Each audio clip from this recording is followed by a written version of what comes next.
Alright mga ka-Jobos, kamusta po kayong lahat at welcome back muli sa aking munting YouTube channel. At for today's video ay nakita nyo na syempre sa thumbnail ng vlog na to kung ano yung aking gagawin. At yun na nga, ang program ko ngayon ay shoulder. So, gagawan ko siya ng konting twist. Sasamahan ko siya ng workout ng may dumbbell at yung ating 60 kg na power twister. Syempre kasama rin yung mga dumbbells na yan, yung maliliit. At bali nga pala mga ka-Jobos, ang gagawin ko sa workout na to ay superset.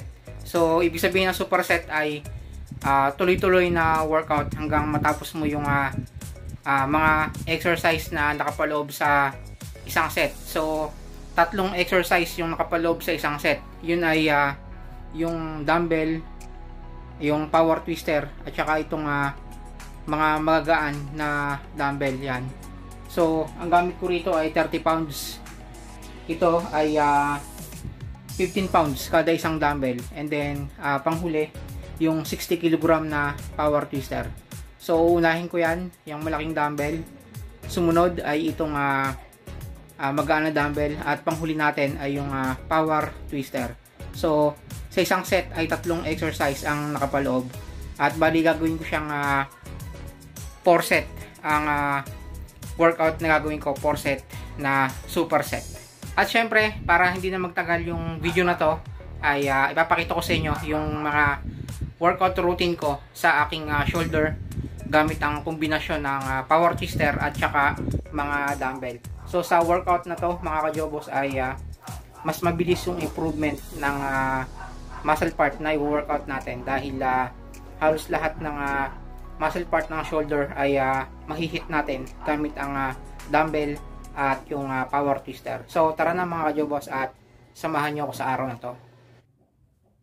Alright, bali sisimulan ko na mga ka-Jobos. Ang unang workout natin ay dumbbell overhead press. So 30 pounds yung aking gamit at 8 reps lang yung aking gagawin. So kaya 8 reps lang dahil tatlong exercise yung nakapaloob sa isang set natin para matapos natin lahat ng workout.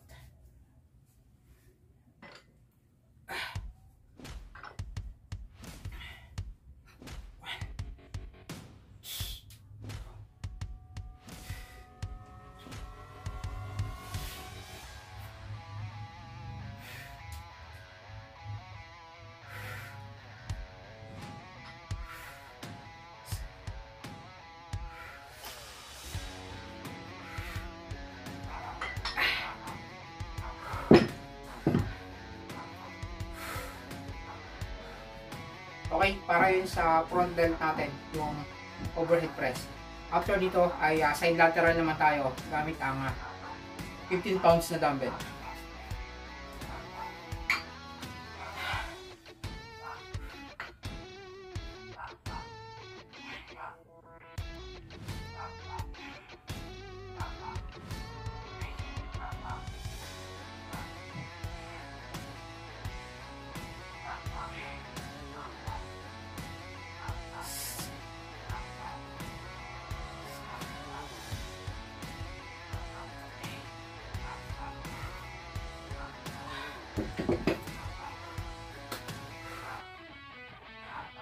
Okay, yung pangatlong workout naman ay para sa rear delt gamit yung power twister.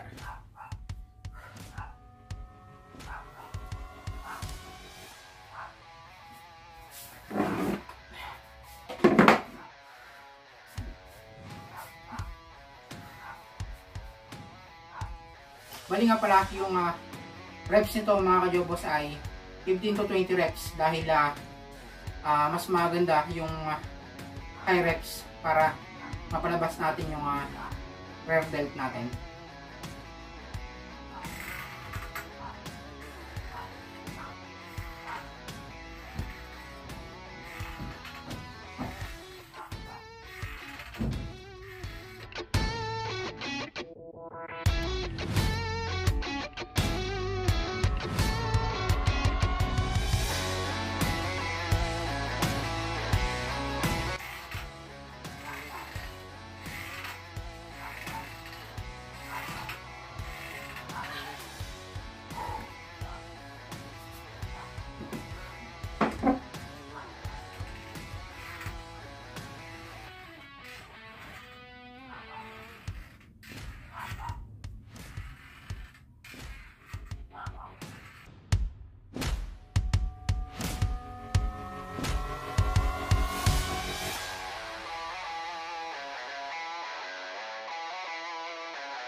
Bali, tuloy tayo sa pangalawang set natin.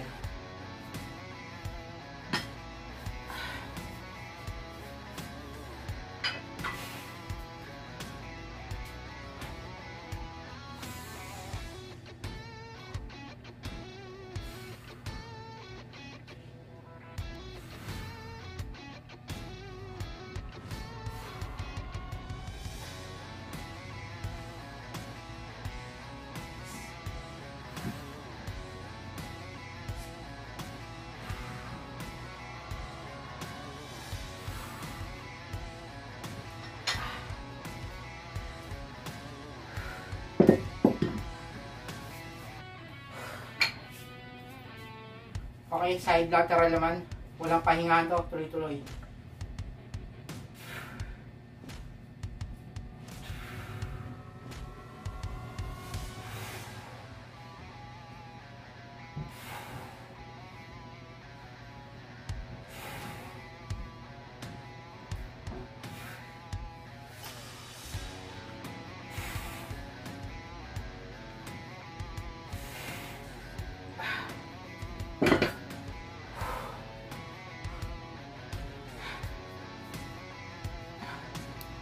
Next naman, yung ating rear delt.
At yun, bali proceed na tayo sa pangatlong set.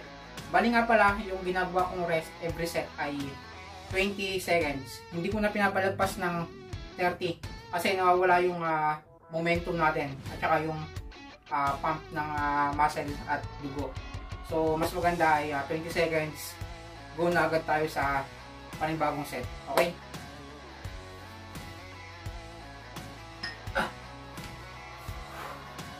Third set na to, mga kajobos. Oof.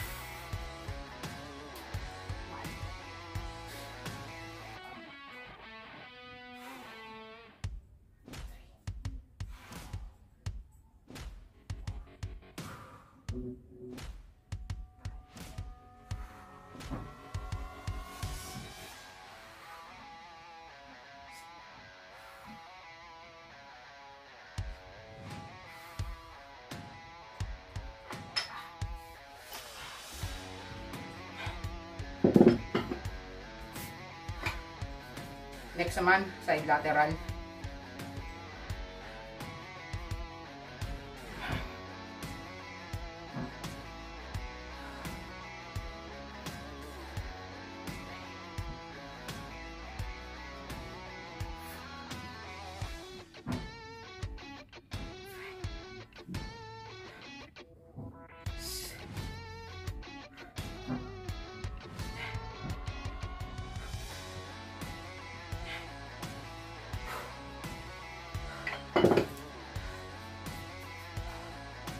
Okay. Bali rear delt naman.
Alright mga kajobos, bali ito na yung pang last set ko, yung pang-apat.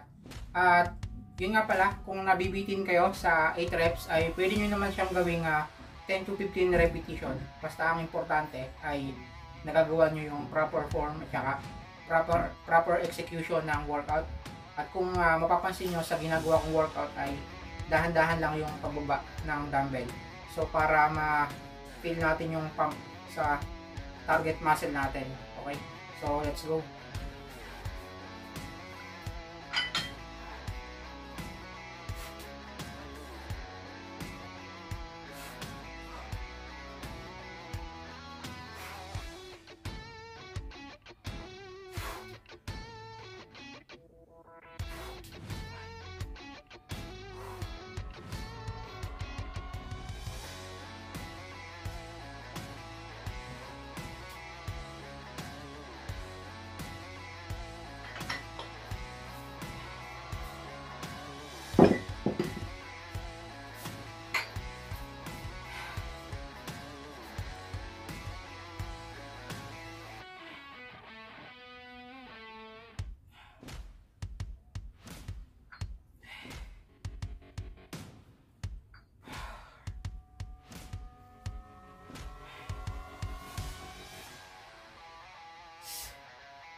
Last yung rear delt.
At yun na nga mga kajobos, natapos na po ako sa ginawa kong shoulder workout gamit ang aking power twister at dumbbell.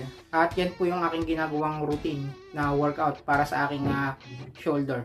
Sana ay nakatulong sa inyo yung ginawa kong workout para sa araw na to. Talaga ng mga danak yung pawis sa workout na ginawa ko. Alright mga kajobos, at dito ko muna tatapusin yung video na to. At kita-kits ulit tayo sa susunod ko pang mga i-upload na video. At bagong lahat ay shoutout muna at maraming salamat sa mga walang sawang sumusuporta sa aking channel. Lalong-lalo na kay Sir EJ Castro, kay Sir Patrick Coloma na walang sawang nakasupport sa aking channel. At ganoon na rin sa mga OFW, sa mga silent viewer natin. Thank you very much po sa inyo lahat sa pagsubaybay sa mga ginagawa kong video. Okay? At ganoon na rin sa mga napadaan nga pala sa aking channel. Ay huwag niyo pong kalimutang suportahan by clicking the subscribe button. At isama nyo na rin po yung notification bell button para kayo po yung unang ma-update kapag may mga bago po akong post na video kagaya po nito. Alright, kita-kits po tayo sa susunod ko pang mga upload na video. Yan. So, peace out. Love you all mga kajobos.